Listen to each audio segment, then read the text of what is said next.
ऐसी क्या वजह है कि हरदा हार मानने की बहुत जल्दी में है? पहले सारथी बनकर चुनावी समर से पीछे हटे और बीजेपी के सामने सरेंडर करते नजर आए, फिर प्रधानमंत्री नरेंद्र मोदी का यशगान गाते नजर आए, और अब जब कांग्रेस लोहा लेने का दम भर रही, मल्लिकार्जुन खड़गे 295 सीट जीतने का दावा कर रहे, तब एग्जिट पोल्स के आने से पहले ही हरदा ने क्यों कहा कि हम हार रहे हैं? दोस्तों नमस्कार, द न्यू अड्डा के खास चुनावी show pure politics with power में आपका स्वागत है। एक जमाने में यह कहा जाता था कि हरदा है कि हार मानते नहीं, लेकिन 2022 से 2024 तक आते आते ऐसा क्या हुआ कि 4 जून की मतगणना से पहले ही, एग्जिट पोल्स के आने से पहले ही हरीश रावत ने यह विलाप करना शुरू कर दिया कि मानो वो चुनाव हार रही हैं। उनको एग्जिट पोल पर भी भरोसा नहीं रहा, ईवीएम पर तो भरोसा खैर रहा ही नहीं।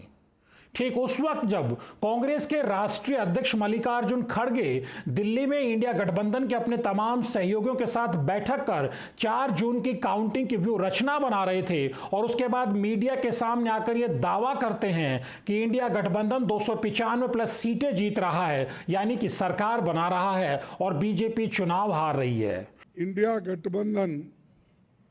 कम से कम 295 सीटें प्लस 295 से ज्यादा आएंगे, कम तो नहीं आएंगे। तो ठीक उसी वक्त हरीश रावत सोशल मीडिया पर यह कहना शुरू करते हैं कि जाने क्या वजह है कि पहले एग्जिट पोल आते हैं तो बीजेपी जो दावे करती है वही एग्जिट पोल में नजर आते हैं, और फिर उसी की परिणति ईवीएम में भी रिजल्ट के दिन दिखाई देती है। फिर वो 2-3 उदाहरण देते हुए बताते हैं कि 2017 में जो बीजेपी के नेता प्रतिपक्ष थे, प्रदेश अध्यक्ष अजय भट्ट थे, वो खुद रानीखेत में चुनाव हार जाते हैं लेकिन पार्टी को प्रचंड जीत दिलाते हैं। फिर वो 2022 में पुष्कर सिंह धामी की हार का जिक्र भी करते हैं। वो कहते हैं कि धामी के कंधों पर ही बीजेपी की लड़ाई थी, यानी वही बीजेपी के चेहरा थे, बीजेपी को जीत वही दिला रहे थे, बीजेपी को जीत भी मिलती है, लेकिन वो खुद खटीमा में हार जाते हैं और महेंद्र भट्ट बद्रीनाथ में हार जाते हैं। हरीश रावत संदेह जताते हैं कि ये कोई खास रणनीति तो नहीं रहती कि जो बीजेपी के कर्ता धर्ता होते हैं वो चुनाव हार जाते हैं, फिर प्रधानमंत्री नरेंद्र मोदी का उनको फोन आता है कि उनको इनाम मिलेगा, फिर उनको इनाम मिलता है, यानी हारने के बावजूद धामी मुख्यमंत्री बन जाते हैं, हारने के बावजूद महेंद्र भट्ट राज्यसभा चले जाते हैं, और हारने के बावजूद अजय भट्ट को भी जब केंद्र में मंत्री बना लिया जाता है। तो हरीश रावत इशारा साफ तौर पर यह करना चाहते हैं कि दरअसल 4 जून को जो होने वाला है इसका उन्हें पहले से पता चल गया है। और हरीश रावत ने सोशल मीडिया में हल्ला तब काटा जब तक एग्जिट पोल आए भी नहीं थे, यानी हरीश रावत एग्जिट पोल्स के जो नतीजे आए जिनमें 400 से ऊपर तक बीजेपी एनडीए को सीटें दी गई हैं, उससे पहले उन्हें एहसास हो गया था, यानी वो मान चुके थे कि इस बार भी लुटिया डूबनी है। हरिद्वार में उनके बेटे चुनाव जीत नहीं रहे। यह हरिद्वार वो लोकसभा क्षेत्र है जहां यह माना जा रहा था कि अगर हरीश रावत खुद चुनावी समर में उतरेंगे तो जो वहां का सामाजिक वोटों का समीकरण है वो कांग्रेस के लिए उत्तराखंड की सबसे मुफीद सीट हो सकती है। लेकिन ऐन वक्त हरीश रावत पीछे हट जाते हैं, वो सारथी बन जाते हैं, अपने बेटे वीरेंद्र रावत को जो पहला चुनाव लड़ते हैं सीधे उन्हें लोकसभा की लड़ाई में उतार देते हैं। यह कांग्रेस का हाल था। तो क्या ईवीएम पर और एग्जिट पोल पर हरीश रावत को सवाल खड़े करने का हक है? कांग्रेस के दूसरे राज्यों के नेता जो चुनावी लड़ाई में बीजेपी से लोहा ले रहे थे, प्रधानमंत्री नरेंद्र मोदी को चुनौती दे रहे थे, वो तो सवाल उठाएं तो अच्छा भी लगता है, उनकी बात में दम भी लगता है, लेकिन उत्तराखंड कांग्रेस तो सरेंडर मोड में थी। हरीश रावत को हरिद्वार से कांग्रेस को जिताने का जिम्मा था, वो खुद पीछे हट जाते हैं। हरक सिंह रावत एक ईडी सीबीआई के छापे से पीछे हट जाते हैं। यह हरिद्वार के 2 कर्णधारों का हाल था जिनके कंधों पर राहुल गांधी और प्रियंका गांधी को उम्मीद थी कि वो हरिद्वार में कांग्रेस को जीत दिलाएंगे। हरीश रावत अपने बेटे को आगे करते हैं। क्या यह जरूरी था कि वीरेंद्र रावत का जो राजनीतिक करियर था वो इसी समय, जब एक तरफ आप ये दावा कर रहे थे कि लोकतंत्र को खतरा है, प्रधानमंत्री नरेंद्र मोदी तीसरी बार देश की सत्ता पर काबिज हो जाएंगे, तो जाने क्या आफत टूट पड़ेगी। जब संकट इतना बड़ा था तो फिर चुनावी मैदान से आप सारथी की भूमिका में क्यों आए, आप पीछे क्यों हटे? वीरेंद्र रावत के लिए राजनीतिक लॉन्चिंग के और मौके भी तो आ सकते थे।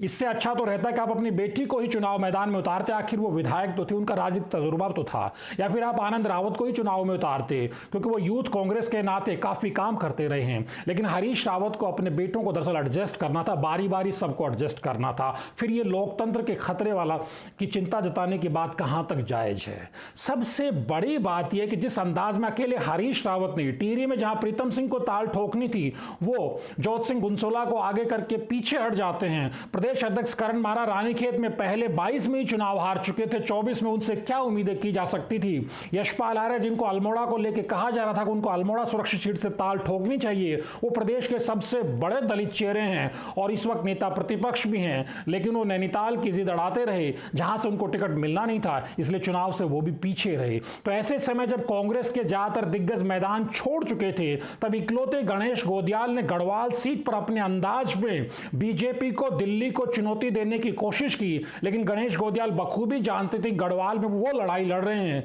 जहां से इकलौते विधायक राजेंद्र भंडारी भी ठीक चुनाव से पहले बीजेपी के कैंप में भगवा पटका पहन चुके हैं। आप कल्पना करिए 14 की 14 सीटों पर जो विधायक यानी वो बीजेपी के पाले में थे, और उस सीट पर जिसे बीजेपी का सबसे सुरक्षित गढ़ माना जाता है, जहां 2019 में हार और जीत का अंतर में 40% वोट थे, यानी तीरथ सिंह रावत को 68% से ज्यादा वोट मिलते हैं, तो हारने वाले कांग्रेस प्रत्याशी मनीष खंडूड़ी महज 28% यानी 30% से भी नीचे रह जाते हैं। यानी हार और जीत का 40% का जहां अंतर था, वह अपने तरीके से स्थानीय मुद्दों को उठा करके अपने दम पर गणेश गोदियाल चुनावी लड़ाई को दिलचस्प बनाते हैं। यह अलग बात है कि बहुत लोगों को उम्मीद नहीं थी कि गणेश गोदियाल चुनाव जीत भी जाएंगे, लेकिन वो जिस अंदाज में लड़े, खास तौर पर तब जब कांग्रेस के जिन्हें शीर्ष पुरुष, जिन्हें भीष्म पितामह कहा जाता है, जो लगातार 2002 से कांग्रेस को अपने कंधों पर आगे बढ़ा रहे थे, वो हरीश रावत जैसे दिग्गज भी मैदान छोड़ चुके थे, सरेंडर मोड में नजर आ रहे थे, तब गणेश गोदियाल ने अपने तरीके से वो लड़ाई लड़ी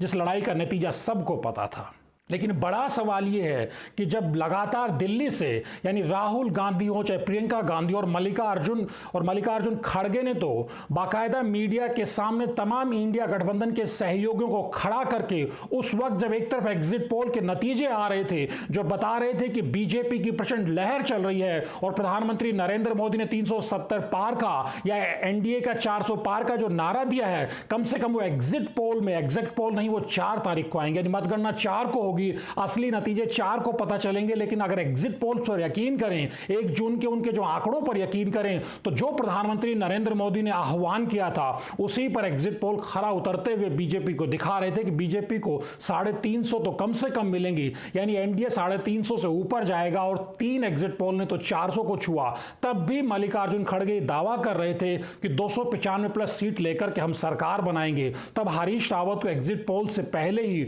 और मल्लिकार्जुन खड़गे से अलग लाइन लेने की जरूरत क्या थी? क्या हरीश रावत बखूबी जान रहे कि जिस अंदाज में हरिद्वार में उन्होंने चुनाव लड़ा है, वहां जीत दूर दूर तक नहीं है? और क्या वो मानते हैं कि उत्तराखंड में कांग्रेस के लिए कुछ भी गुंजाइश नहीं है, जीत की बिल्कुल भी गुंजाइश नहीं है? यह हरिद्वार की वो लोकसभा सीट है जहां पर अच्छी खासी तादाद में मुस्लिम वोटर भी है, दलित वोटर भी है, ओबीसी वोटर भी है, यानी कांग्रेस के नेचर की यह सीट थी। लेकिन किस अंदाज में पहले हरीश रावत ने टिकट को लेकर के रोड़ा रखा और सबसे आखिर में हरिद्वार नैनीताल की टिकट डिक्लेयर होती है, और जिस अंदाज में बीजेपी ने पौड़ी गढ़वाल में हरिद्वार में अपने प्रत्याशी बदले, इससे पता चलता था कि बीजेपी कितनी संजीदगी से हरिद्वार सीट को लेकर काम कर रही है। और त्रिवेंद्र सिंह रावत को आगे उतारा गया, और वो भी तब जब त्रिवेंद्र सिंह रावत की जो टीम है उसको कहीं ना कहीं ये एहसास जरूर रहा, ये आशंका जरूर रही कि बीजेपी के भीतर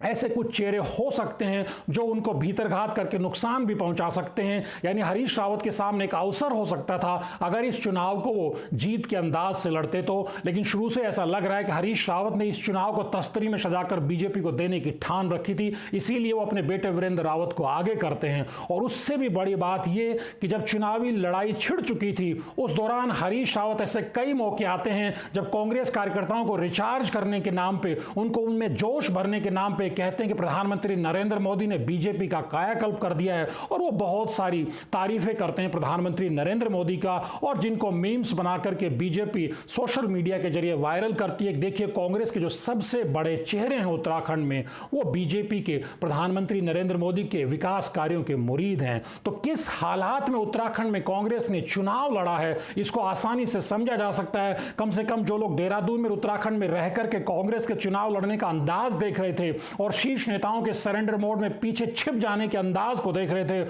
उन्हें बखूबी ये पता था कि जब 1 जून को एग्जिट पोल आएंगे तो उनमें क्या होने वाला है, और जब 4 जून को मतगणना होगी यानी एग्जिट पोल आएंगे तब क्या होने वाला है। उनके जहन में तो तस्वीर पहले से बनी ही हुई थी, लेकिन सबसे बड़ी बात यह है कि एग्जिट पोल आने से पहले ही हरीश रावत सरेंडर मोड में क्यों नजर आ रहे हैं। और वो हरीश रावत जिनके लिए कहा जाता था 2002 से 2022 तक लेकर कि हारदा है कि हार मानते नहीं है, वो इस बार 2024 में हार मानने को इतने उतावले क्यों हैं, वो भी तब जब मल्लिकार्जुन खड़गे दावा कर रहे हैं, ये दम भर रहे हैं कि 295 प्लस सीटें इंडिया गठबंधन लेकर आ रहा है।